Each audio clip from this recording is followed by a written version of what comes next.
This is Travis. I'm back. I lost the footage for the finished build, but I'm going to go show what this looks like with all of the screws connected and how good it looks. I have upgraded to the 1080 Ti from EVGA. Love this thing. Our Corsair cooler is up here. The long screws that I was trying to figure out went in just fine through here. And if I go to the top, you can see where the washers were used. And this has been working really well. I ended up buying a couple more as I've seen them on sale.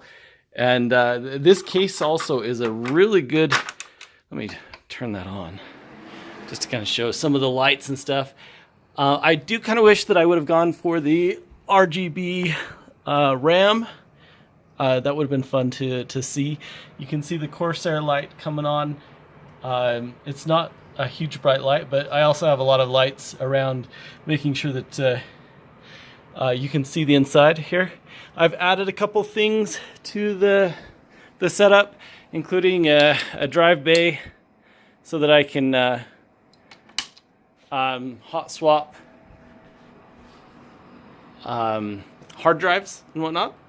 But this runs so cool. I am extremely happy with Corsair's product.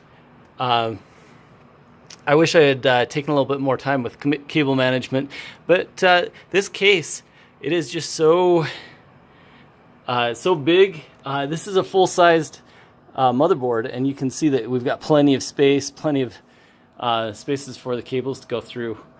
Thanks for joining me. Please consider subscribing if you would like me to keep making content like this, and like, subscribe, comment.